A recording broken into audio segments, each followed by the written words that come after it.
오늘은 그 총론 수업 시간입니다. 그 총론은 그 챕터상 좀 뒤쪽에 있어요.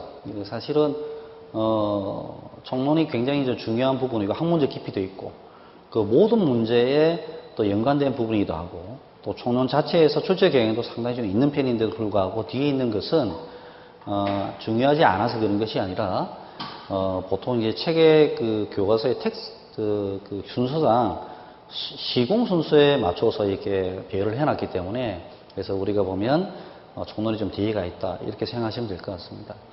그래서 저는 이제 수업을 할 때 총론을 좀 맨 앞에 하는 것이 기본적으로 시험을 칠 때 어떠한 요소들을 써먹을 수 있느냐, 그리고 어떤 포맷이 그게 만들어지냐, 그게 총론이 차지하는 그런 내용들이 좀 부합하고 있기 때문에 그렇게 해서 이제 총론을 제가 좀 앞에 수업을 하는 편입니다. 그래서 오늘은 조금 고전 담론적인 이야기를 하더라도 실제적으로는 굉장히 중요한 부분입니다.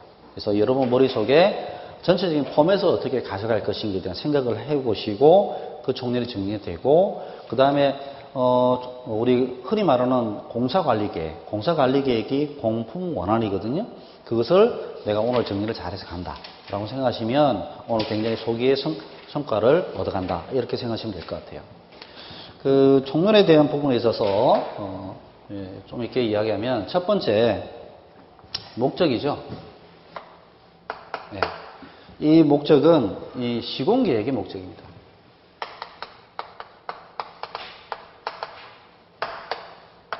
이 시공계획에 어떠한 목적을 이제 가지고 있느냐? 그러면 어떠한 공사도 목적 없이 공사하지 않습니다. 그래서 시험 문제 나왔을 때 설령 목적을 묻지 않더라도 이 공사는 이러이러한 관점에서 목적성을 띠고 있다는 것을 쓸 수가 있어야 돼요. 그것이 우리 흔히 말하는 엑스트라 쓰시든 아니면 서론에 쓰시든. 그래서 그 목적성에 대해서 표현을 할 수가 있어야 되고, 그 다음에 이제 나오는 것이 이제 시공계획의 요소입니다. 요소는 우리가 흔히 말해서 이제 팩트라고 이야기할 수 있는데, 그러면 이런 팩트들은 뭐냐? 시공계획의 그 팩트들은 결국에는 계획이잖아요. 계획이라는 것을 주목하셔야 됩니다. 그러니까 어떤 계획이 있는데 그 계획을 이루는 것이 무엇이냐? 시공할 때는 제일 먼저 해야 될 게 뭘까요? 그러니까 내가 어떤 현장에 가서 시공계획을 하잖아요. 이건 시공을 한다는 뜻이 아니고 시공계획을 한다는 뜻이에요. 그럼 제일 먼저 해야 될 게 뭐예요? 정말 실무에 밝으시군요. 사실은 설계 도면부터 검토해야 되겠죠. 현장 조사해야겠죠. 이야기를 하는 겁니다. 그러니까 시공을 하는 뜻이 아니고 어떻게 시공할 건데라고 현장 소한테 딱 물어봤어요. 그러면 그 부분에 대해서 현장에서 가보니까 어떤 상황이더라. 오늘 그런 이야기를 많이 하는 거예요. 그래서 이제 그런 부분을 봤을 때 이야기하는 겁니다. 그래서 이 내용을 보시면 시공계획에 대한 내용은 제일 첫 번째 나올 때 사전조사죠. 그 다음에 가설계획입니다.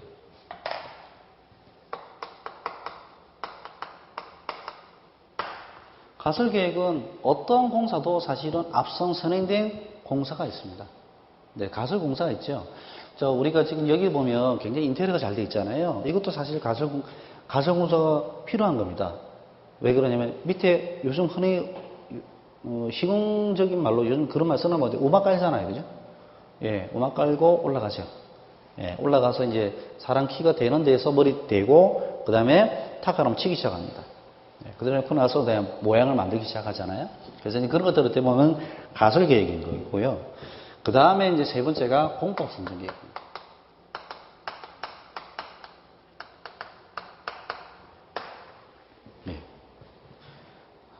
어떠한 공법을 선정하느냐. 그 다음에 네 번째가 공사관리 계획입니다.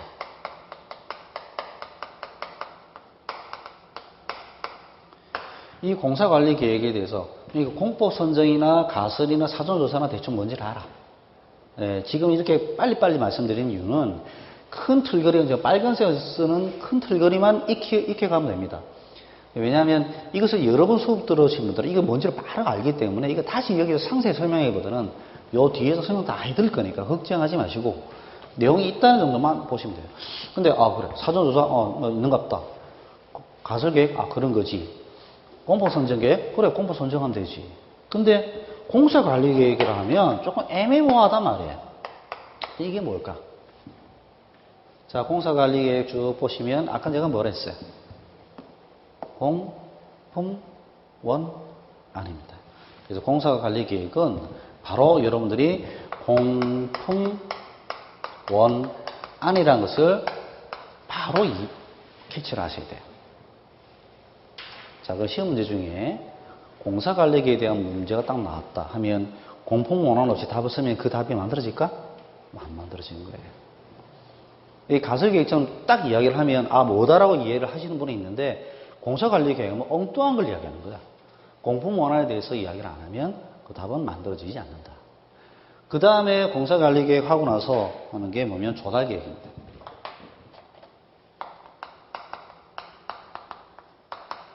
예. 공사관리, 그러니까 실질적으로 어떠한 시간에 어떤 물량 넣어가지고 투입해서 하겠는데 그 조달을 어떻게 할 것이냐. 우리가 흔히 말해서 CDM이라는 게 있잖아요. 그죠? 맨, 머신, 머처리얼. 그죠? 뭐 그런 것들을 좀 이야기하잖아요. 이제 그런 것들은 조달 계획을 이야기합니다.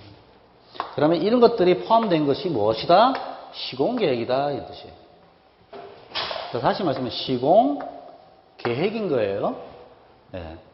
그래서 제가 아까 그 서두에 우리 그 앞에 이제 소장님하고 이제 담소를 나누었던 것처럼 사실은 용어 하나하나에 굉장히 신경을 써야 됩니다. 기술사들이 보통 시험 치고 나면 좀 이렇게 그 크리티컬하게 변해 있습니다. 왜 그러냐면 용어 하나하나가 딱 집중해서 정확하게 말하려고 연습이 되어 있기 때문에 굉장히 그 부분이 그 중요하게 생각하세요. 그래서 공부하실 때도 마찬가지로 이게 뭐지? 이게 무슨 말인지 의미를 팍딱 만약에 이해가 안 되면 그건 한 번은 살펴봐야 됩니다. 네, 무슨 말 아시겠죠? 그럴 때도 막 깊게 들어갈 필요는 없습니다. 네, 깊게 파지 말자는 뜻이고 이게 뭐 정도는 이해를 하고 가야지 그런 게 있겠지라고 해서 나중에 보니까 의미를 몰라가지고 나중에 그것을 헤맬 수도 있기 때문에 그래서 처음에 정리할 때 정의나 그 내용에 대해서는 굉장히 좀 이렇게 어느 정도는 좀 천천히 가더라도 잘 보고 가셔야 됩니다. 자, 그 다음에 이제 나오는 거죠. 근데 첫 번째 보시면 목적, 계획의 요소, 계획, 본공사 시공 순서예요. 그 다음 나온 게. 본공사 시공 순서는 여기서 좀 설명을 드릴 건데 어쨌든 본공사는 어떤 시공 순서를 가지고 공사를 한다. 라는 것들을 좀 이해를 해야 되고 자, 근데 그럼 흔히 말해서 이제 답안지로 표현됐을 때는 이렇게 표현될 거 아니에요.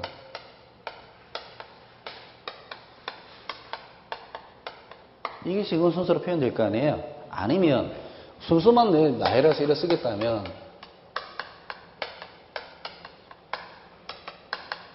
이런 식으로 쓸 거 아니에요. 둘 중에 하나잖아요. 그죠? 그죠? 보통 둘 중에 하나를 표현을 하잖아요. 근데 통상적으로 이거는 실제로 줄을 쓰면 거의 꽉 찼을 쓸 거예요. 이거 이렇게 쓰면 이렇게 쓰잖아요. 그죠? 자, 어떤 차이가 있을까? 이거는 시험 치는 요령, 뭐 그런 거 포맷에 대한 내용이에요. 어떤 거냐면 이거는 순서 자체가 중요해서 순서만 써도 문제가 없을 때 그런 거겠죠. 그래서 이거는 순서에 대한 내용들이 좀 양이 많죠. 6개니까. 이거는 4개를 그렸어요. 근데 오른쪽에 비어 있더라. 이게 뭘까요? 이게 뭘까? 콘크리트 채운 거예요? 거푸집에? 아니지. 뭘까요? 이게 이거예요. 유의사항이에요. 자, 다시 여러분들 기억하셔야 돼요. 시공순서 하면 시공순서에 대한 내용과 그 순서마다 단계마다 레퍼런스마다에 해당되는 유의사항이 있겠죠. 그게 나중에 뭘로 갈까요? 문제점으로 가는 거예요. 이해하셨습니까? 이거는 그냥 저절로 그냥 그렇게 되는 거라고 몸에 아예 배겨야 되는 거예요. 여러분 답을 때 예를 들어 SPS 공법에 대해서 뭐 기술하시오. 그렇게 뭐 아주 포괄적으로 물었다면 기본적으로 SPS 공법이라는 것은 어떠한 목적성을 띠고 있으며 그 SPS 공법 요소는 무엇이다. 자, 요소랑 특히 SPS 공법 같은 경우에는 탑다운 공법 중에 채광이나 환기에 대한 부분에서 훨씬 더 개선을 했죠. 그죠? 지하, 지상에 대한 동시 구축에 대한 부분은 당연히 하면서도 그래서 SBS 공법 나오기 전에 더 스키 공법도 있고 왜? 지하 팠는데 너무 낮아. 그러니까 한 건너뛰자. 스키 공법도 있고 그 다음에 NSTD라 해가지고 서포팅 되니까 불편하니까 뭐야? 위에서 와이어 갖고 그냥 쭉 내리는 거잖아요. 그러다 보면 그것도 아니다.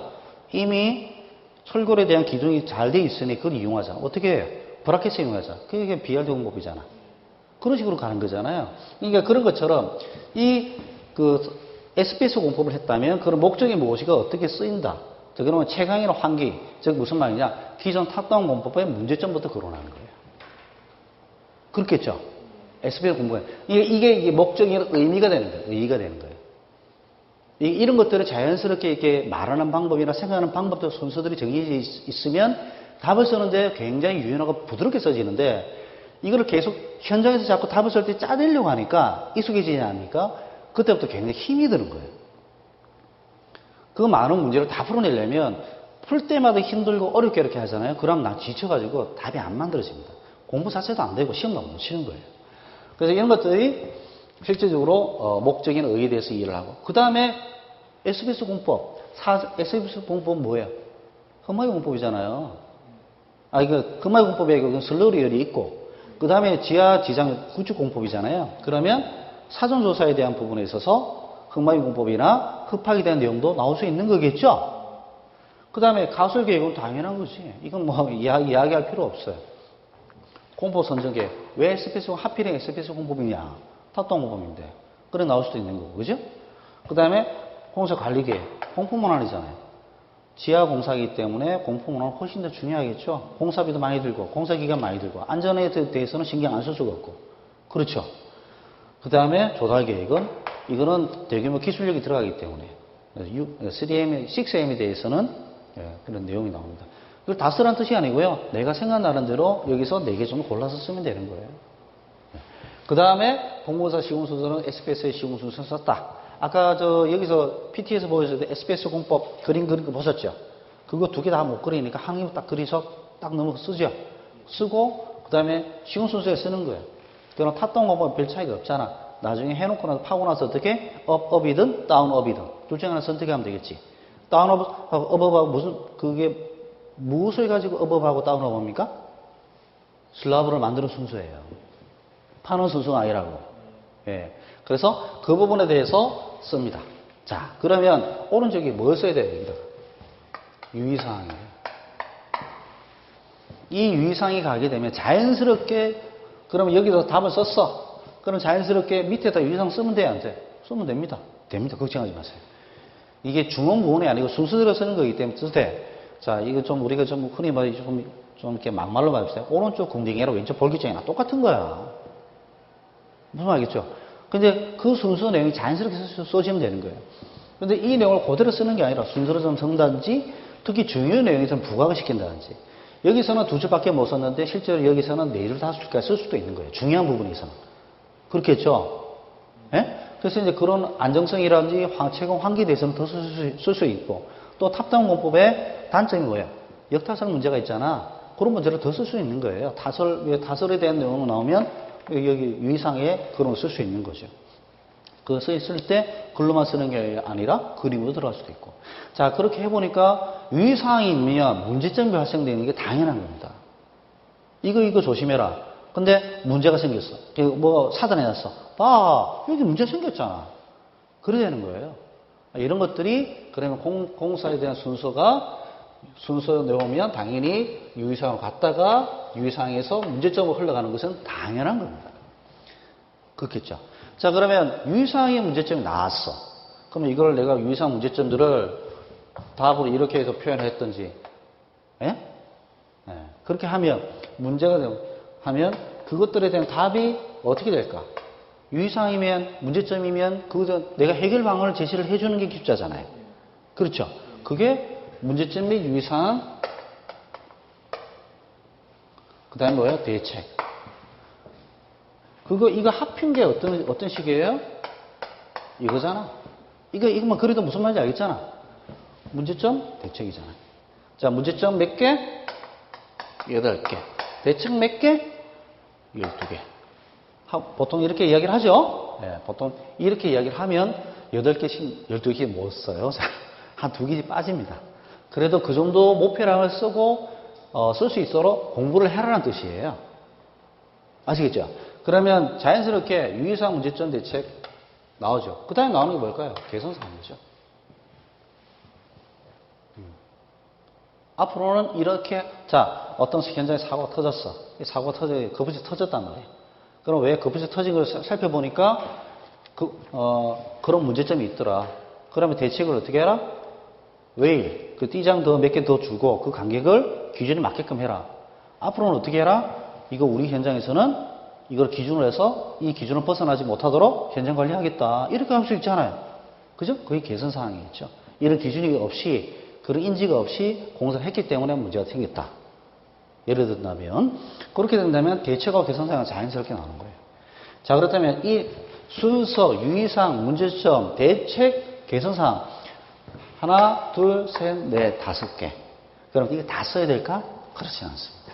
여기서 딱 정해졌잖아. 어떻게? 요렇게 끊어놨죠? 그럼 뭐야? 실제적으로 크게 봤을 때 하나, 둘, 3개로 쓰라는 이야기지. 그죠? 그게 아니면 이 2개를 문제점하고 대책을 이렇게 묶어 쓸 수도 있겠죠? 아까 이런 식으로 하면 되잖아요. 그죠? 그럼 무엇에 따라서? 답안을 쓸 수 있는 내 환경에 따라서 그런 거예요. 내가 쓸 게 뒷다 많아. 그리고 주어진 질문도 좀 몇 개 있어. 그러면 이것만 다 쓰다 볼 일 없잖아요. 그죠? 그러다 어떻게 이렇게 묶어서 답을 쓰겠죠. 근데 실제로 이거 왜 이거를 물었는데 문제점의 대책에 대해서 논하시오 하면 문제점 대책은 표로 만들면 안 되겠지. 문제점을 쓰고 그림도 그려가면서 그 안에 또 작은 어떤 레퍼런스, 즉 우리가 말하는 뭐 소제목을 만든다든지 그렇게 해서 그림도 넣어주고 표도 넣어주고 그래프도 넣어주면서 문제점에 대해서 쭉 이야기하고 대책도 훨씬 더 적극적이고 구체적인 방법들을 제시를 해줘야겠죠. 만약에 문제점 대책에 대해서 쓰시오 하면 포커싱이 걸러 맞춰줘야 되는 거예요. 그러니까 SBS 공부에 대해서 쓰시오 하는 거하고 문제점 대책에 대해서 어떤 문제점 대책에 쓰시오 하고는 완전히 다른 어떤 답이 돼야 됩니다. 그러니까 고득점을 받으려면 주어진 질문자에 대한 의도를 파악해서 그 의도에 맞게끔 충실하게 많이 써줘야 되는 거예요. 아시겠죠? 당연한 논리인데 당연하죠 라고 저한테 이야기를 많이 합니다. 실제로 답을 써보면요. 방금 이렇게 놓고 나서 1시간 뒤에 답을 쓰라면 그렇게 답 안 써요. 사람들이 그렇더라고요. 그거를 망각을 많이 하십니다. 오늘 그것을 잘 기억하셔야 돼요. 그 다음에 마지막으로 또 볼 때 나의 현장 경험이에요. 어떤 분들이 이렇게 묻습니다. 나의 현장 경험 꼭 써야 됩니까? 저는 현장 경험이 없는데요. 예.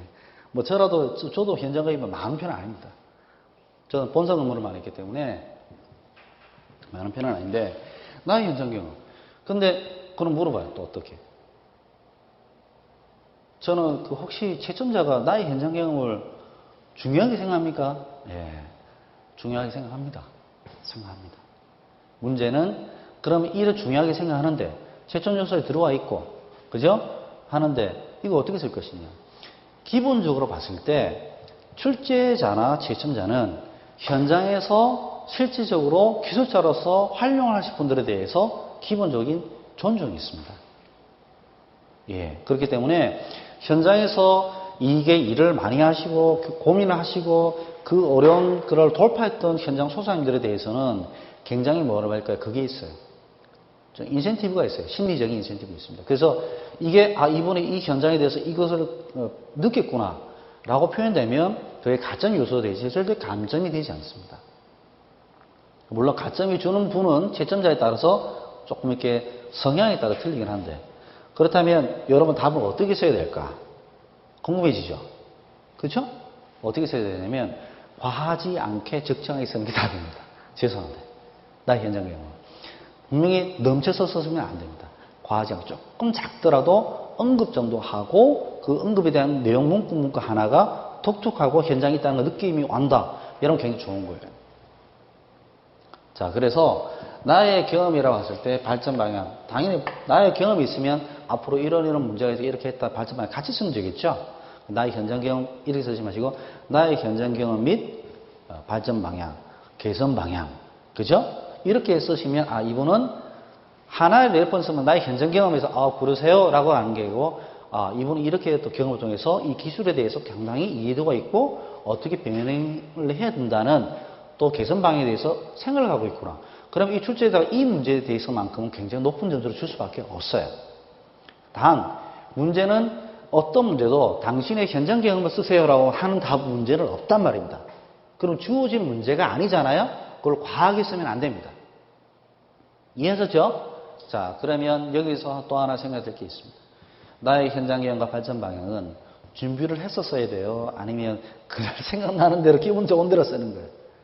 준비해서 가자. 준비해서 가자. 그래서 평소에 이렇게 예를 들어 SBS 공법이라면 동영상 있잖아요. SBS 공법을 안 쓴 분도 되게 많아요. 예.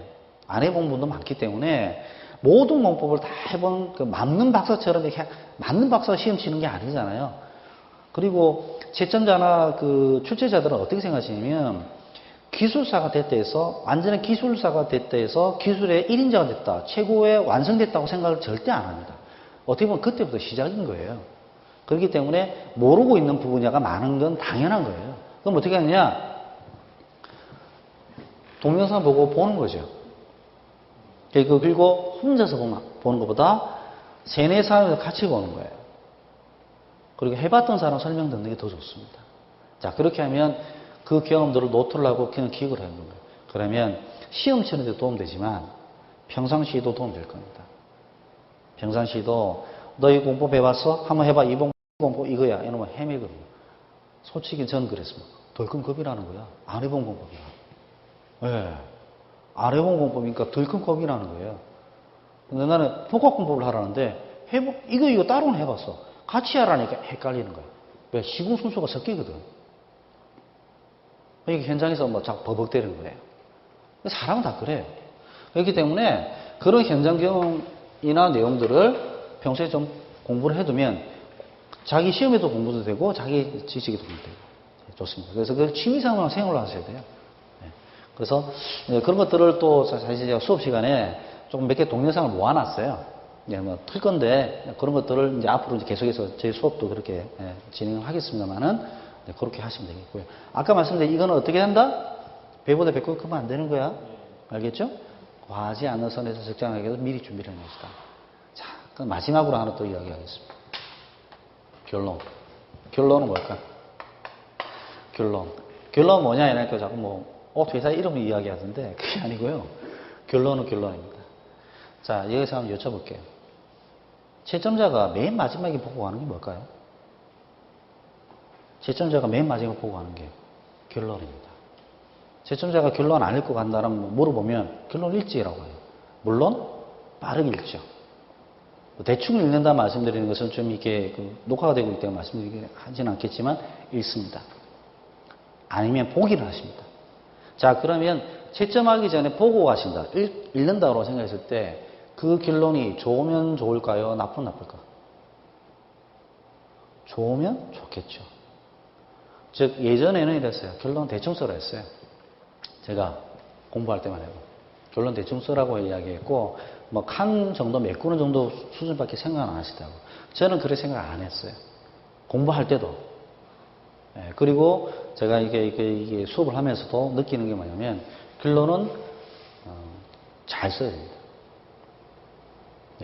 그러니까 일반 위의 답안만큼 신경을 써야 돼요. 근데 이 모든 결론은 정해져 있잖아요. 대부분 잘하자 쪽이잖아. 어느 쪽? 공품 원하는 쪽이잖아. 오늘 총론 수업이니까 공품 원하는 이야기 말씀 많이 드렸는데 공품 원하는 쪽에 잘하자는 뜻이잖아요.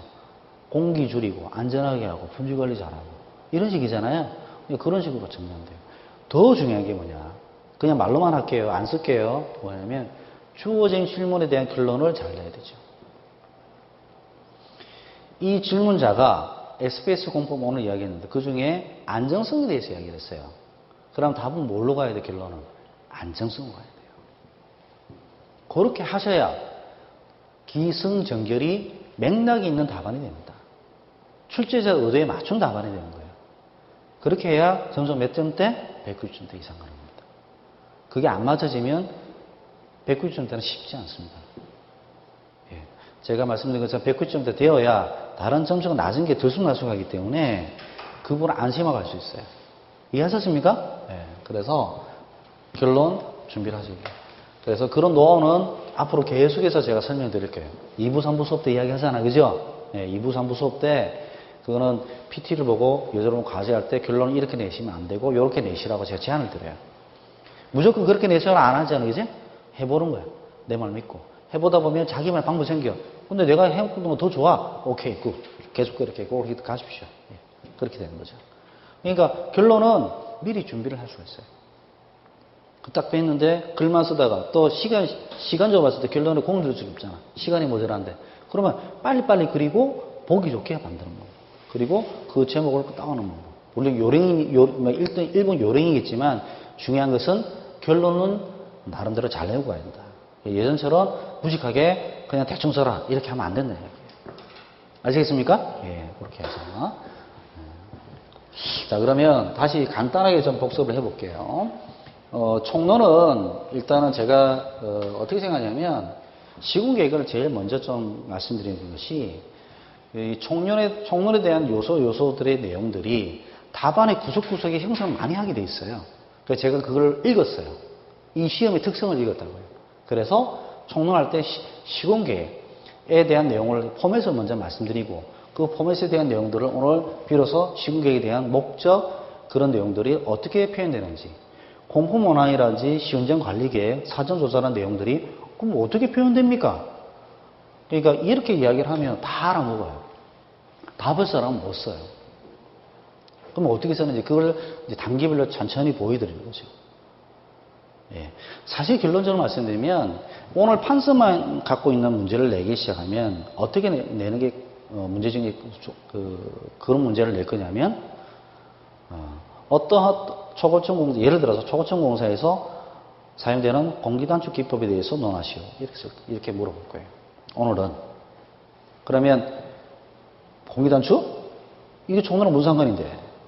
사실 공기단축 하려면 뭐 패스트 트랙도 있고, 그 다음에 ACS도 있고, 그 다음에 데크플레이트에 대한 그 발전된 양식도 있고, 뭐 굳이 말하면 헬펜박스 같은 것도 들어가겠죠. 예, 어쨌든 철골하고 이제 그 RC인 코어월에 대한 접합 관계도 이제 빨리빨리 진행이 돼야 되니까. 뭐 그런 거 시공적인 방법 외에 또 뭐 있을까? 공사 관리에 대한 방법도 들어가잖아요.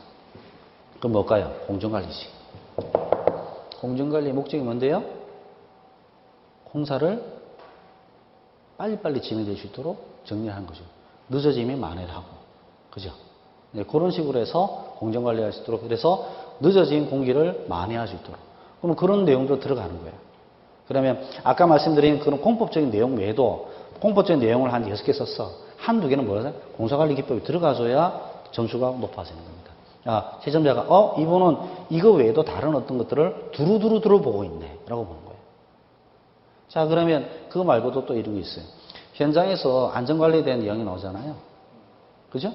예, 공사 시공 현장에서 화재에 대한 부분에 있어서 현장에 대한 준비사항이나 유의사항에 대해서 기술하시려 할 수 있죠. 그럼 어디가 공포문항의 맨 뒤에 안전관리 나오는 거예요. 저게 들어가줘야 되는 거예요. 그렇겠죠? 그렇게 들어가줘야 요소에서 쓸 수 있는 거예요. 즉 무슨 말이냐면 많은 분들이 이렇게 하시는 분들이 있었어요. 어떠한 문제도 적용될 수 있는 포맷이 있습니까? 라고 이야기를 물어본 사람이 있었어요. 근데 제가 이런 기억이 났었습니다. 제가 여기 앉았는데 가끔씩 여기 앉아 계신 분이 있었어요. 제가 공부할 때. 이분이 굉장히 공부를 열심히 했어요. 시험도 많이 치시고 실력이 뛰어나더라고요. 근데 그분이 좀 엉뚱한 짓을 했었어요. 뭐냐면 모든 문제에 적용되는 공통적인 답안을 찾으시려 하더라고요. 예, 그분은 식사도 같이 하고 해봤는데 근데 그분이 합격이 안 됐어요. 예, 모든 답안을 만족시키는 공통적인 답안은 없습니다. 하지만 그 만족시키는 답안은 아니지만 포함하고 있는 답안을 만들 수가 있어요. 조금 다른 내용인데 그래서 이 포함하는 답안들이 이런 내용들입니다. 읽어보면 어떻게 되냐면 다 아는 내용인데 이게 답으로 써져? 이런 식으로 하는 거예요. 근데 그것이 그 상황이 구체적으로 썼을 때 답이 이렇게 써지는구나 라고 이해가 되실 겁니다. 그래서 처음에 이 부분들을 좀 하고 넘어가야 다음부터 계속 수업하고 여러분이 계속 모의고사 치실 때 그것들을 계속 하나씩 끊어서 써보는 거죠. 처음에는 쉽지 않아요. 이렇게 딱 펴놓고 노트에 있는 거 펴놓고 그대로 한번 써봐. 답 안 만들어져. 단어도 안 만들어져. 근데 하다 보고 수정하고 다시 만들어보고 하다 보면 어허 이 답이 이래 쓰네. 그러다 보니까 이제 버릇이 되잖아. 그러면 그냥 어떤 답도 갖다 쓰는 맞는 자 정도 될까? 그 정도는 가능할 것 같다. 이런 말씀을 드립니다. 자, 그러면 오늘 여기서 이제 구체적으로 되는 요 내용 가지고 시군계획에 대해서 보자. 시군계획을 봤을 때는 첫 번째 목적입니다. 아까 목적에 대해서 다시 한번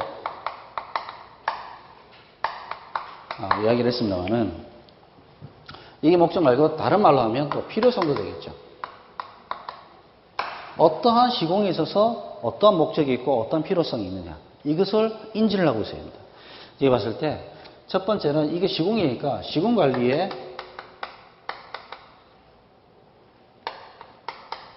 목표 달성이죠. 자, 여기서 용어를 잘 보세요. 목표 달성이니까 하는데 시공관리를 했죠? 시공관리는 아까 내가 말했어요. 공품관리를 했죠? 그러니까 공정관리, 품질관리, 안전관리, 또 뭐죠? 공품, 품질관리, 공정관리, 품질관리, 원가관리, 그 다음에 안전관리. 그죠? 이 네 가지에 대한 부분에서 이제 목표 달성하고, 그 다음에 뭡니까? 이또 경제적인 시공이고.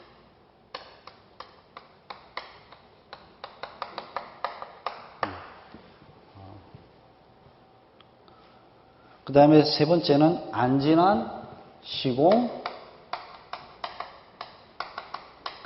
아니라 안전한 시공 운영입니다.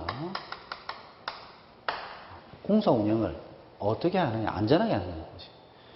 건물이 안전하다는 뜻이 아니고 그건 당연한 거고, 그거는 시공 운영을 어떻게 안전하게 하느냐. 그 다음에 환경 변화에 대한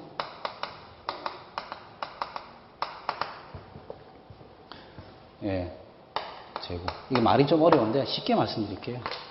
이 말은 무슨 말이냐면 이거는 환경성이에요.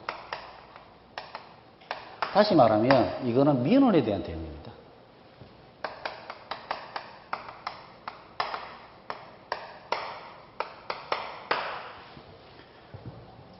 자, 우리가 호환마마보다 무서운 게 민원입니다. 그죠? 공사 시작하면 민원에 대한 어떠한 부분에서 민원이 발생될지부터 예측을 해서 그 준비를 해야 하는 것도 굉장히 중요하겠죠. 그렇기 때문에 민원에 대한 대응에 대해서 이제 이야기를 하는 거죠. 근데 좀 잘 살펴보세요. 그러니까 이거 보니까 이거는 공사잖아요. 이거는 공사니까 이거는 어떻게 볼 수 있냐면 이거는 시공성이네. 그죠? 이거는 경제성이에요. 그죠? 이거는 안전성이에요.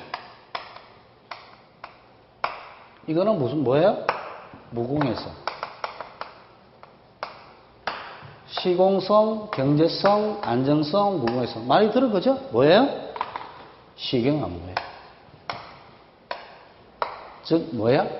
모든 공사의 목적이나 필요성은 시경안무로 결정이 되는 거예요. 그래서 이게 필요성은 시경안무의 관점이다.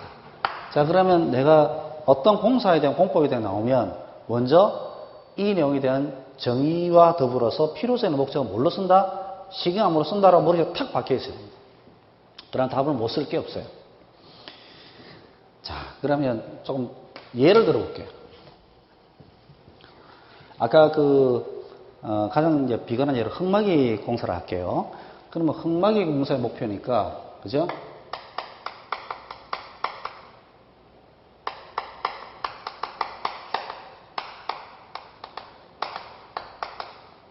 그죠? 흙막이 공사 목적을 달성하는 거예요. 안전성 외에도 넘어지지 않게끔 하는 거예요. 그 다음에 뭡니까? 이거는 경제성 있는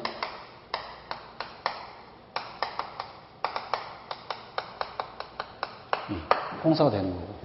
당연히 이거는 안전성 있는 안전한 시공. 흑마기 시공이 되겠죠. 그 다음에 흑마기 공사를 함으로 해서 민원 이야기 많이 나오잖아요. 제가 지금 관리하는 현장도 어디 있냐면 홍대 입구역에 있어요. 여기 약간 핫한 데잖아요. 이 건물이 크진 않아요. 지상 7층짜리 건물인데 여기 주위에 민원들이 보통이 아니었어요. 일단 자기 장사하는데 방해가 되니까. 그래서 그런 부분에서 봤을 때도 흑마기 공사할 때 옆에 있는 건물들 기울어지는 난리 나는 거야. 실제로 기울어지지 않는데. 그럼 어떻게 돼요? 계측기 달아야지. 당연히 계측기 달고 계측기 결과를 이렇게 보여줘야 되죠. 근데 뭐 민원인들 계측기 결과를 봅니까? 그럼 어떻게 해요? 민원인들은 누구한테 와서 직접 하다가 안 되면 어디로 가는데요? 구청 찾아가잖아요. 구청세장에 구청 담당 직원한테 내가 딱 만나자마자 했던 거는 뭡니까? 계측 관리에 대한 중간 보고서부터 바로 줬어요. 그리고 맨 뒷장에 대한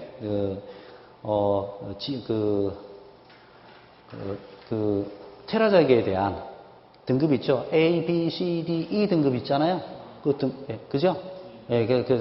그런 것들을 이제 정리를 해주고 설명을 해줬어요. 그래서 이거는 계측과 중간되어 있는 내용인데 결과는 아까 덜 나왔지만 요런 기울기를 하고 있다. 기울기의 오차 범위는 얼마다. 이야기를 하니까 오케이. 더 이상 이야기가 안 나와. 이게 이런 부분에서 이제 진행이 되는 거죠. 자, 그러면 모든 시공계에서 얘기할 때는 목적이나 필요성이 될 때는 뭘 한다? 시경암무라는 것을 우리가 기억해 둘 수 있겠죠. 그죠? 굳이 다 쓸 수 있는 내용이다. 아까 말씀드렸습니다만은 시경암무를 이래 쓰는 거예요, 그냥. 그냥 내가 어떤 분은 이래 했어요. 제가 이 말씀드리는 이유가 답을 써라면 쓰는데 엑스트라를 쓰라고 하면 답은 못 써. 엑스트라가 무슨 말이냐? 자, 이거 서론이 있죠. 그 다음에 본론이 있죠. 결론이 있어요. 서론, 본론, 결론. 자, 그러면 문제는 제가 이렇게 냅니다. 문제는 A, B, 그 다음 슬롯 1번, 2번, 3번. 이렇게. 이게 무슨 말이지? 자, 뭐냐면 이렇게 할게요. 초고층 공사에서 SPS 공법에 대한 내용 중 문제점이 유의사항에 대해서 수시하면 이렇게 쓴 거예요. 그럼 A, B는 뭐야? 범위야. 주소지라고. 예? 무슨 말 알겠죠? 초고층 공사를 했으면 훨씬 더 SPS 공법에서 봤을 때 어떤 관점일까? 대규모 공사지. 도심지 공사죠. 이걸 관점을 써야 되는 거예요. 그런 쓰지 않고 그냥 당연히 SPS 공법을 시골에 쓰지는 않겠지만 그 부분에 대해서는 A하고 B에 대한 내용을 고려를 해서 다 써야 됐다. 많은 사람들이 B에만 관심 가져요. SPS 공법에만. 그러니까 주어진 답이 조금 포인트가 어긋날 수 있어요. 그래서 쓰는데 이걸 1번 쓰는데 1, 2번은 어디가 있겠어요? 여기 있어요. 본론. 주어진 문제에 대한 내용이 여기 있을 거 아니에요. 뭘로 쓰여질까요? 대제목으로 쓰여집니다. 자, 이게 중요합니다. 쓰세요. 이러면 서브노트에다가 A, B 슬롯 1번, 2번을 써면 1번, 2번은 뭘로? 대제목으로 쓰여집니다. 이게 무슨 말인지를 모르는 사람도 있는 것 같아. 자, 문제점이 유의사항이면 쉽게 말할게요. 문제점 여기가 1번, 여기가 3, 4, 5라 합시다. 그러면 3 SPS 공법의 문제점, SPS 공법의 개선사항 이렇게 쓰는 거예요. 그게 로마자로 써가지고 답을 써줘야 된다는 이야기죠. 그게 뭔데요? 대제목이거든. 무슨 알겠습니까? 그래서 여러분 답을 봤을 때 뭐가 A, B이고 어느 전체 큰 범위 내에서 무슨 공법에는 무엇을 물었을 때 거기에 대한 세부적인 답은 1번, 2번으로 표현해라. 이게 1번, 2번은 뭘로 간다? 대제목으로 간다는 이야기야. 그래서 여러분들이 답을 딱 봤을 때 이게 주어진 질문에 대한 답을 쓸 수가 있어야 돼요. 그래서 쓰지 못하면 괜히 좋은 답이 되지 못하니까 고득점이 안 되는 거예요. 아무리 열심히 답을 많이 쓰고 4페이지 이상 써도 그게 안 맞으면 190점 이상 넘어가기 쉽지 않을 거예요. 양으로 떼우면 180점 넘기겠지. 실제로 양으로 떼운 데서 180점 넘기는 보장도 없습니다. 포인트가 안 맞고 주어진 질문에 대답을 하지 않으면 점수를 받기 쉽지 않다. 너무나도 당연한 거 아니겠습니까? 그렇기 때문에 거기에 대해서. 자, 그 다음에 하는 이유가 뭐냐면 여기에 들어가는 게 뭘까요, 실제로? 3번 정도 들어가는 게. 뭘까요? 이게 엑스트라. 다시 엑스트라. 2가 되겠죠? 여기에 뭐가 들어가는데요? 대부분 목적, 필요성, 의미, 종류 이런 거 들어가겠죠? 네, 이거는 뭘까요? 엑스트라 2는 비교표라든지 그래프라든지 결론적인 부분에서 그걸 도와주는 내용이 있죠. 심지어는 아까 뭐야? 나의 현장 경험 이런 거 들어가는 거예요. 이해됐습니까? 그러면 답을 쭉 쓰다가 이게 안 써지면 이게 안 쓰기 쉽지 않아요. 그래서 어떤 분은 그렇게 해요. 답을 썼는데 본론 내용을 썼는데 위에 걸 비워놔. 그래서 좀 써. 예, 그런 것도 있어요. 이건 뭐야? 절대적으로 이해약해서 그래요. 어떤 분은 이거를 그러니까 이게 그냥 수어로 막 써지잖아요. 그러면 본론까지 내려오는 게 수어라단 말이에요. 그렇겠지. 이 답을 썼는데 이미 어떤 사람은 이걸 건너뛰기 시작하고 건너뛸 때 바로 건너뛰기 시작 고민하고 있잖아. 그러면 2분, 3분 지나가잖아요. 지나가다가 어떤 사람은 2분, 3분이나 그냥 주르르 써버리는 거야. 그럼 이미 스타트가 틀린 거예요. 네. 그러니까 그런 식으로 해서 답을 쓸 때 좀 수월하게 쓰고 편하게 쓸 수 있는 방법 가려면 이런 내용에서 어차피 이거 안 쓸 거면 내가 모르겠는데 써야 된다면 공부해놔야 돼요. 연습을 해놔야 돼요.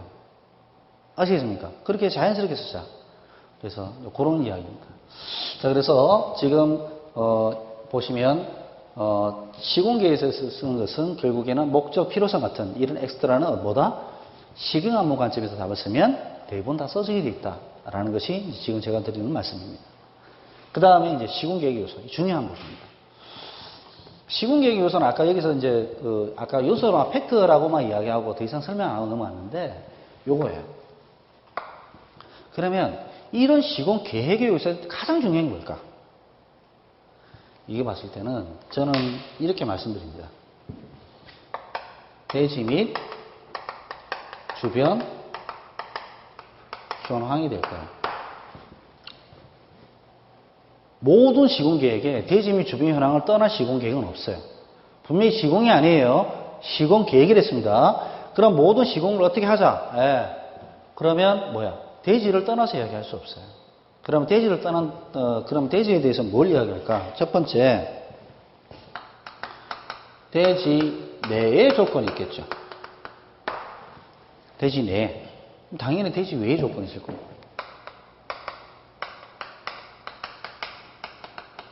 그 다음에 아마 기타 정도가 있을 거예요. 그러면 대지 내의 조건은 뭐냐? 자, 대지 내의 조건은 뭡니까? 일단은 우리 대지가 어딘지는 알아야지.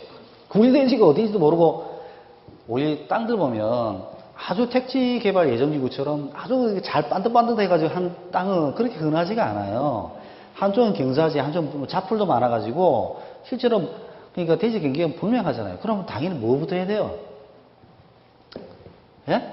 경계 매치 측량부터 해야 되잖아. 예전에는 뭐야 국토 이게 어디서 하죠? 정보원인가? 뭐예요? 토지정보원인가? 지적공사.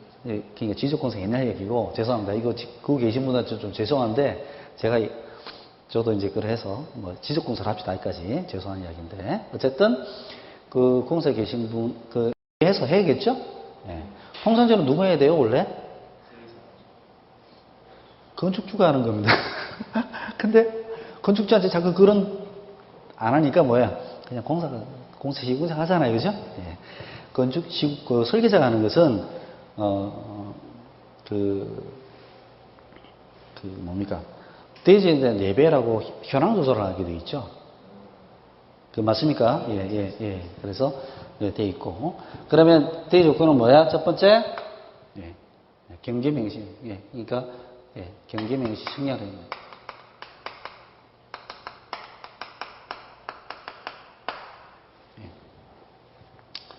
사실은 지금 아까 설계사무소 하는 측량은 무슨 측량이랄까요?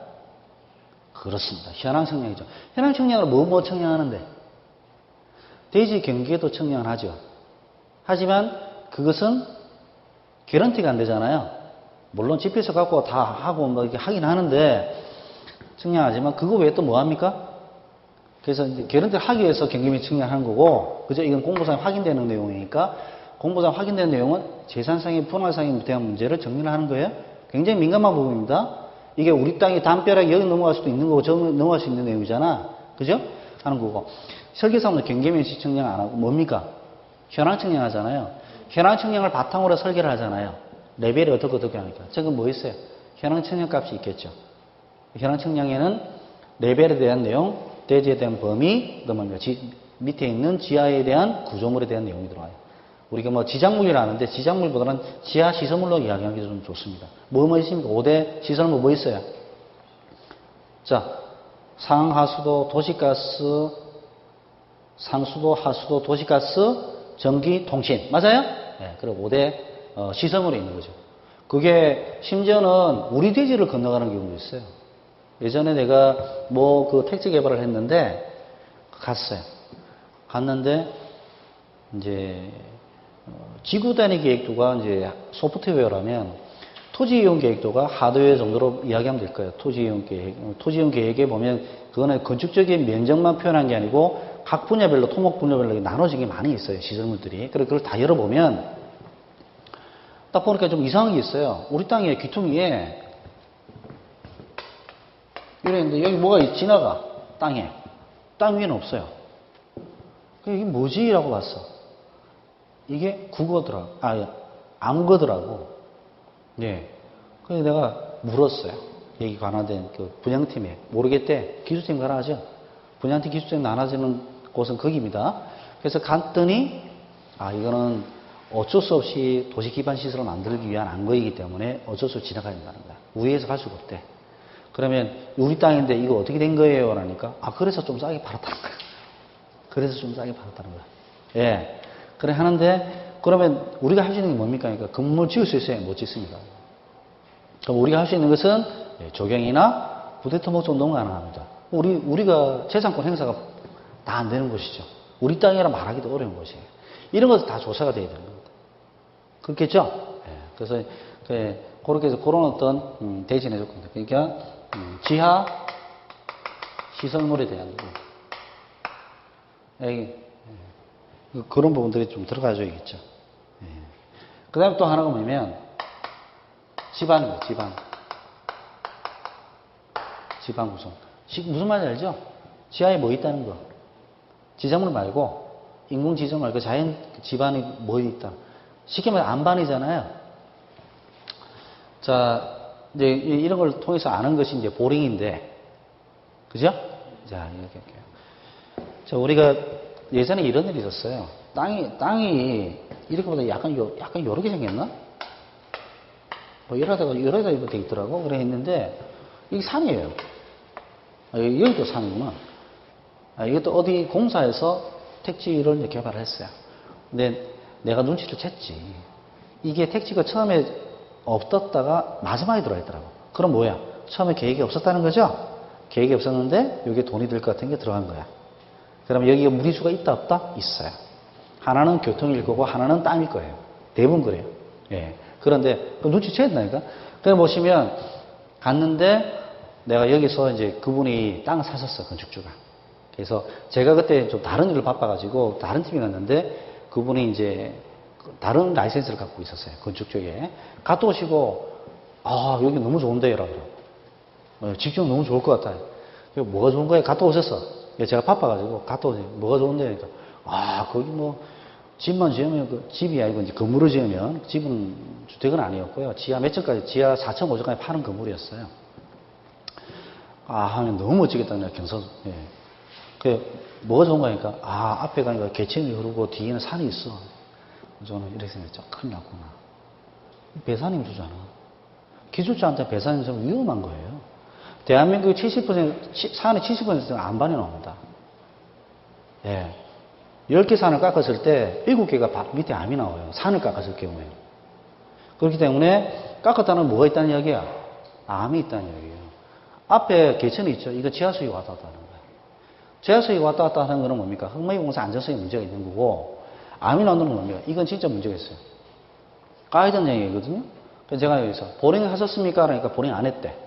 설계 쪽에서 보링이 안 돼 있대서 내가 뭐라 했냐면 보링이 하셔야 됩니다. 근데 보링이 안 되는 거야. 왜 그러니까 금액을 다 안 치른 거예요. 계약금만 치른 거야. 계약금만 치렀으니까 아직까지 소유권이 안 넘어갔겠죠? 그러니까 우리 땅이 아니니까 재산권 행사를 못해요. 가서 본인이 마시니까 놓으라고 한 거예요. 진짜로, 거기서. 그러니까 안 했어요. 제가 거기서 후회를 했어요. 내가 물러섰거든. 건축주가 왔다 갔다 했는데 건축주가 나한테 와서 설명하는 거예요. 우리 한 선생님 말대로 해봤는데 못하게 하더라. 그러니까, 그래요. 라고 저는 넘어왔는데, 그래도 위험한데? 라고 생각해보니까 나중에 보니까, 장 치료고 보링을 해봤어요. 암이 바로 나오는 거예요. 그래서 안 돼가지고 바로 포크레인 불러서 바로 해줬어요. 1m도 안 빠서 바로 차가 나왔어요. 그냥 전부 다 암이었어요. 그러니까 왜 하지 말라고 하는지 이해가 되더라고요. 그리고 왜 늦게 개발해야 되는지 알겠어요. 그 30m 옆에 아파트 있습니다. 제가 바보였죠. 아파트 설계했던 사람, 시공했던 사람한테 전화 한 통 합니다. 바로 나오는데. 우리가 그런 지혜가 없는 거예요. 물론 제 실수도 아니고 제 실패도 아닌데, 그렇기 때문에 거기 파는데 다이나마이트 1억 썼습니다.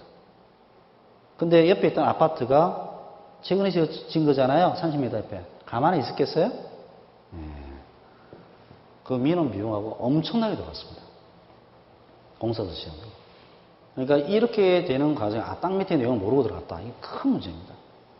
그래서 이제 그거 보고 당연히 지식만 있다 되는 건 아닙니다. 근데 그 지식도 없으면 못 써먹는 거예요. 그리고 그 지식을 가지고 이렇게 제대로 써먹지 못하면 아무것도 안 되는 거예요. 그래서 진짜 이 공사가 엉망진창인 공사가 됐어요. 네, 그 경험을 보면서, 이제 내가 이게 좀 잘해야겠구나 생각 들고, 대지 외 조건입니다. 대지 외 조건은 가장 흔한 게 뭡니까? 도로죠, 도로. 도로가 너무 좁아도 안 좋고요. 너무 넓어도 안 좋아요. 좁아서 안 좋은 건 당연히 이해되잖아요. 그죠? 넓어서 안 좋은 건 뭐 그럴까? 예. 그게 도로 정중이 쉽지 않습니다. 속도를 내야 되기 때문에, 제가 어떤 일 있으면, 석천동이 아시죠? 석천동이 잠실이잖아요. 잠실 앞에 대로가 있어요. 예. 차량 통이 많으니까 이게 안 되는 거예요. 공사가 하는데 굉장히 지장이 있는 거예요. 자지반입할 때 새벽에 했거나 늦게 했어요. 그 암은 못 들어가요. 너무 커도 문제고 작아도 문제고. 제일 좋은 게 큰 도로가 하나 있고 소로가 한두 개 정도가 뒤에 옆에 중로가 있는 게 제일 좋죠. 어차피 계획할 때도 소로 중로 쪽에서 차량 진출이 있을 거니까. 대로에서는 차량 진출을 안 하려고 하거든요. 그게 설계상 정서니까. 그래 하는데 도로 여건이고, 또 도로 여건이라 하면 뭐입니까? 5대 지하 시설물이 거기 들어가죠. 도로에 들어가잖아. 그죠? 그렇잖아요. 그래서 좀 이렇게 도시계획적으로 말씀드리면 도시 발전축은 도로를 따라서 갑니다. 예, 도로가 넓은 쪽은 당연히 지금 도로 사선 없어졌지만 도로가 넓으면 당연히 건물이 어떻게 높이 올라가지. 그리고 그 도로가 크니까 당연히 기반 시설도 커요. 그래서 도로에 하죠. 좀 참고로 말씀드리면 철도가 가면 어떻게 될까요? 철도는 앞과 뒤가 완전히 다르죠. 예, 앞은 번화가 되는데 뒤에는 슬럼가가 됩니다. 철도는 완전히 끊어먹는 거고요. 도로하고 철도는 또 다른 개념이에요. 네, 어쨌든 그런 게 있는데, 어쨌든 대지 내에 조건이 있습니다. 그 다음에 기타 같은 경우에는 뭐 있을까? 그 다음에, 민원이죠. 아까 이제 민원에 대해서 이야기했지만, 뭐 이런 것들이 있습니다. 자, 아까 그 석촌동 같은 경우에는 주위에 계신 분들이, 건축주들이 좀 보통이 아니시더라고요. 예. 또 서촌동은 또 이게, 여러분 잘 아시겠지만, 도태도 공사하면서 굉장히 좀 물 때문에 어려웠잖아요. 제한 수위가 어떻게 되느냐 하면서. 그래서 이제 하는데 민원에 문제가 있어서 돈을 줘가지고 민원 정리하는 업체를 저희가 좀 저가로 좀 했었어요. 하니까, 떡도 돌리기를 하시더라고요. 민원 관리하는 업체가 잘했더라고요. 그래서 민원이 좀 적었어요. 심지어는 어떤 데는 사인까지 받아놨더라고요. 당연히 사진 찍고 개측관리, 개측계획이죠. 크랙 게이지 같은 거 다 붙여놓고 하고, 그 다음에 좀 잘하는 업체는 우리한테 시공자한테 연락해서 뭐 좀 해주라. 그런 하잖아. 그럼 기분 좋거든. 근데 그렇게 하는 그런 민원 합니다. 자, 근데 대지 및 주변 현황을 좀 이야기하는 거예요. 이거는 기억을 하셔야 돼요. 근데 요거는 암기를 해야 될까 말까? 다 암기할 필요는 없습니다. 여러분 알고 있어요. 여러분 전문가이기 때문에. 경험자이기 때문에. 알고 있는데 이런 부분들을 관점에 답을 쓰시면 된다는 얘기예요. 자, 중요한 건 뭐다? 시공 계획을 할 때는 대지 및 적용 현황에 대해서 기록을 해달라 이야기입니다. 다른 뜻은 아니고. 그러면 할 때 대신에 왜 기타 정도 조건을 해서 나눠서 쓰시면 된다.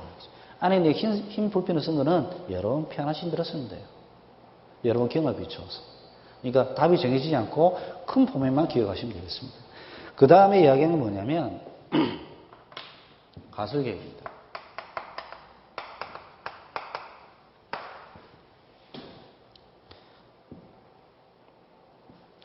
그래서 이제 아까도 말씀드렸습니다만 모든 공사에서 그 공사에 선행되는 공사가 있습니다. 그 또 선행되는 공사 그 사이에 그 본공사를 하기 전에 가설공사가 있겠죠. 그 가설공사에 대한 내용을 필요할 때 쓰시면 됩니다. 제가 여기서 얘기하는 가설계획은 뭐 시험용으로 제가 말씀드린다면 그 공사 전에 있는 가설공사 말고도 그 전에 공사 순서도 기억하셔야 됩니다. 자, 우리가 보면 장판지 중에 토공사가 있어요. 그러면 사지지, 흙, 배침, 계지 이 순서가 있습니다. 예. 그럼 치마에 대해서 이야기를 하면 치마 전에 뭐예요? 배침이니까 배수 관련이겠죠? 그럼 배수에 관련을 언급을 하고 넘어가는 게 맞아요. 여러분들이 치마만 자꾸 쓰다 보니까 부동치마 그 외에는 쓸 게 없는 거예요. 예. 그 다음에 저 보세요. 치마 다음에 뭐가 있어요? 지하수위잖아. 개축관리잖아요. 그죠? 예. 개축관리 써야지. 그러면 이미 치마에 대한 내용을 하기 위해서는 앞에 있는 내용과 뒤에 있는 내용을 같이 써야 됩니다.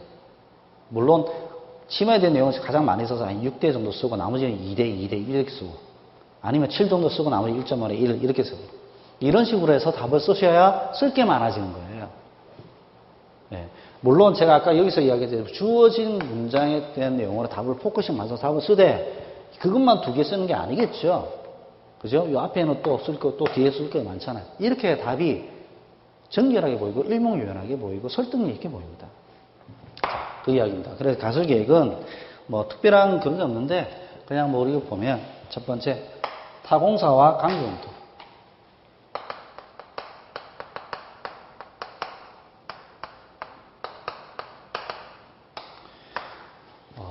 보시면 그냥 공통가설공사, 직접 가설공사 언급을 할 필요가 있습니다. 자, 근데 요새 출제경향은 뭐냐면 어떠한 문제에서 가설계획을 써라 안 써라가 중요한 게 아니라 가설계획 자체를 묻는 경우가 많이 나옵니다. 자, 다시 출제경향이 가설계획 자체를 묻는 경우가 많아요. 자, 가설비계, 가설발판 이런 거 자꾸 물어봐. 귀찮아 죽겠어. 나는 저희들이 알아서 하면 되겠지라고 했던 현장 관리인데 이제 자꾸 물어봐. 왜 그럴까? 전부 다 안전한 관계에 있어서 그렇습니다. 예, 그래서 그렇습니다. 예, 그래서 실질적으로 여러분 비계 쓰더라도 시스템 비계 쓴 거하고 그냥 비계 쓴 거 완전히 다르잖아요. 시스템 비계 쓰면 마음이 너무 든든해. 예. 이게 딱딱딱 꼽아가지고 흔들어도 안 흔들려요. 예. 그냥 비계 쓰면 이거 좋은지 안 좋은지 모르고 가다가 밟아버리면 확 떨어지거든. 알잖아요. 그죠? 예. 그러니까 이게 다른 내용이에요. 근데 그런 부분에 안전에 문제 나오기 때문에 가설 쪽은 안전 문제로 굉장히 많이 나온다는 거 분명히 기억하셔야 됩니다. 예. 안 쓰지만 옆에 써보는 써놓으세요.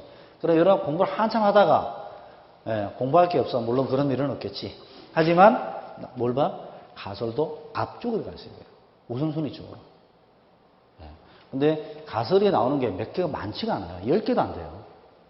그런 것들을 공부를 해놓으시고 넘어가셔야 돼요. 근데 지금 뭐 하냐면, 이게 시공계획의 요소를 이야기합니다. 그 다음에 말씀드릴 게 뭐냐. 자, 대지 및 주변 현황을 보고 가설을 했으니까 이제 본격적으로 이야기할 게 뭡니까? 공사 순서예요. 시공 순서.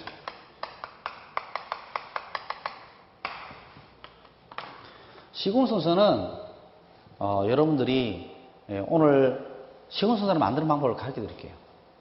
아마 학원에서는 보통 이제 이게 특강이라 가지고 특강 수업에 이걸 따로 좀 하시는데 뭐 그 내용 다 가져오지는 못하고 이런 시공계 요소에서 시공 순서에 대한 내용은 한번 언급을 할 필요가 있어서 여기서 같이 한번 설명드릴게요. 자, 시공 순서 할 때, 자, 이제 대지도 좀 알고 좀 검토해보고 그다음에 이제 가설계획도 세워봤는데 그럼 시군 순서에 대해서 가장 중요한 게 맨 먼저 선행되어야 될 게 뭘까요? 여러분 뭐라고 생각하세요? 시군 계획할 때, 시군 순서를 짤 때, 시군 순서. 자, 아까 흠막이 많이 했으니까 이번엔 RC공사 또는 철교공사를 할까요? 철교공사의 시공 순서 할 때 제일 먼저 해야 될 게 뭘까? 내가 현상 수사장인데. 그렇지. 설계도서 검토죠.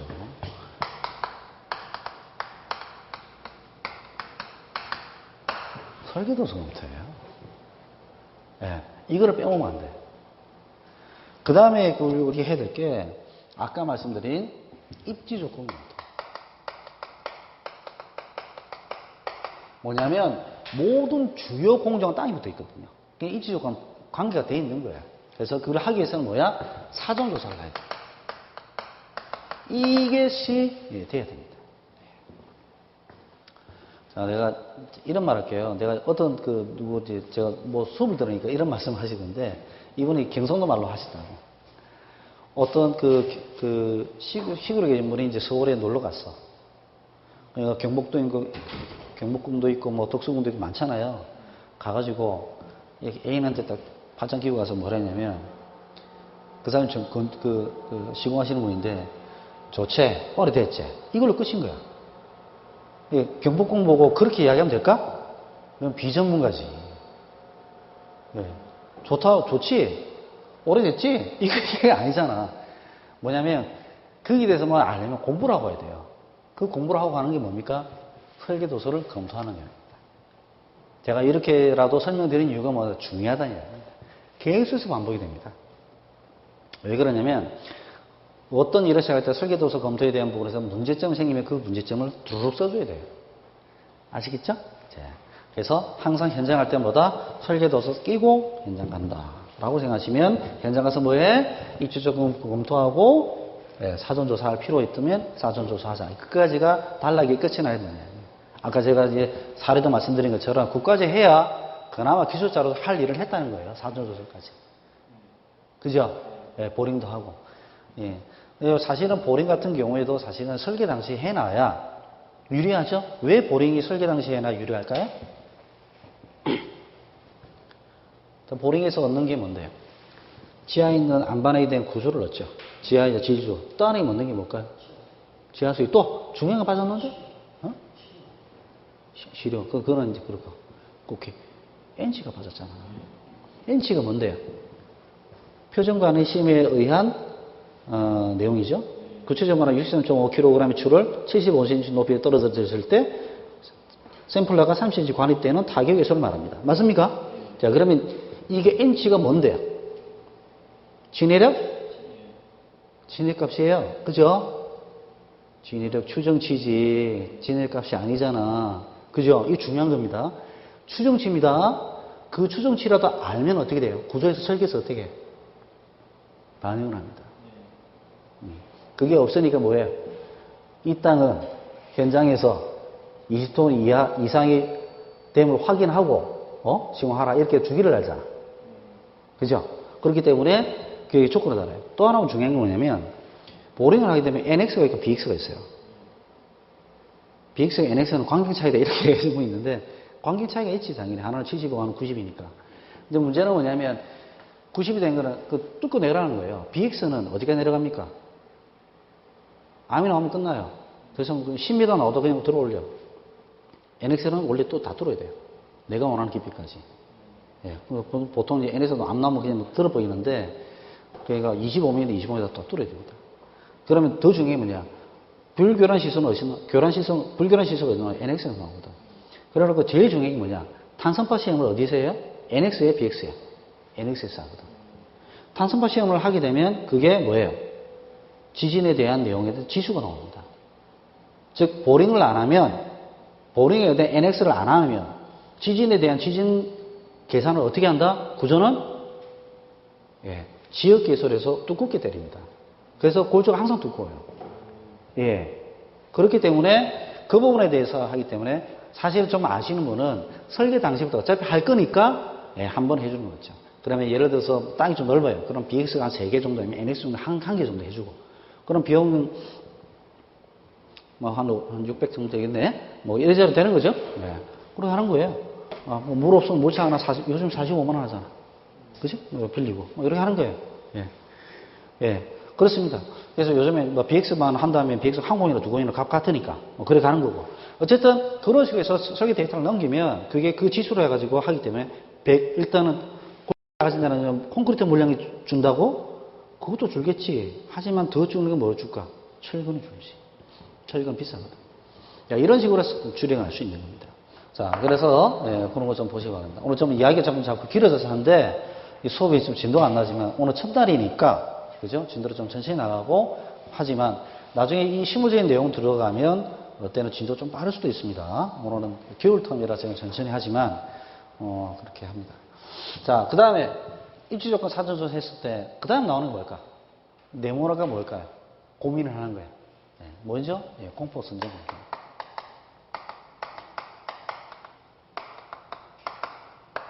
이 네모는 그냥 쭉 내려가는 게 아니고 뭐죠? 이렇게 가는 거죠? 그렇죠. 공포 선정 검토해 보니까 아니야. 그게 아니라 못 써. 그러면 예, 비용이 비싸서 못 써. 아니면 뭐 공정이 안 맞아서 못 써. 그래서 넘어갑니다. 제일 흔하게 한 경우가 있었습니다. 지금 제가 하고 있는 그 현장에는 여기 이제 그 동교동이에요. 예, 홍대 입구 여기 동교동이거든요. 근데 설계는 죄송한데 제가 설계를 영향을 미쳤습니다. 제가 처음부터 CM을 했기 때문에 건축주가 공사비에 대해서 부담을 많이 느끼고 있었어요. 설계할 때 이게 지상은 좀 올라가는데 지하는 1층밖에 안 팠어요. 여러 가지 분리해서 지하 수위도 높고 예전에 동교동 뒤쪽 하천이었거든요. 그래서 해서 하고 진해력이 안 나와서 뒷박스랑 그런 것도 썼습니다. 그런 게 있습니다. 예, 뭐 요즘 나오는 건데 대단한 공법은 아닌데 포대자리에다가 넣어가지고 단 짜지는 거예요. 근데 그 공법에서 진해를 확보하고 이렇게 했는데 흙막이가 부담이 되니까 이거를 그냥 토리판에 했어요. 지하 1층밖에 안 되니까 토리판에 H발에 토리판에 했어요. 나중에 해보니까 민원 문제가 같이 섞이니까 이게 안 되는 거야. 공법 선정 검토해보니 안 되더라. 나중에 현장에서 어떻게? 바꿨죠. 그럼 어떻게 한다? 설계도서부터 다시 다 바꾸는 거야. 그렇게 했죠? 되도록 하는 거죠. 그래서 CIP를 바꿨어요. 어쨌든, 그러면 이렇게 되고, 그러면 공법 선정 검토를 했어요. 자, 그러면 공법이 딱 결정됐죠. 자, 그러면 CIP를 바꿨어. 그럼 CIP 하게 되면 당연히 들어가는 인력이나 장비가 결정되죠?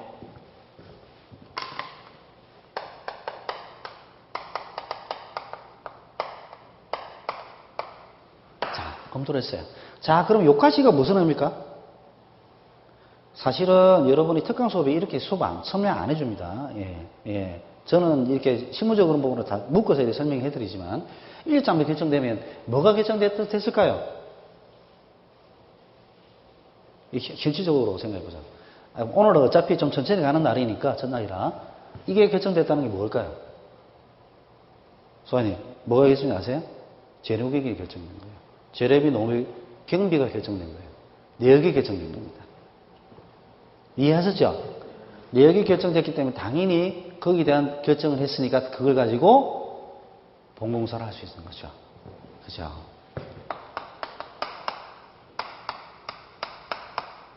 본공사를 할 수 있는 거예요. 이 본공사를 하면 뭐 공사 이름이 본이 아니고 뭡니까? 여러 가지 통칭적인 이름으로서 본공사를 말씀드립니다.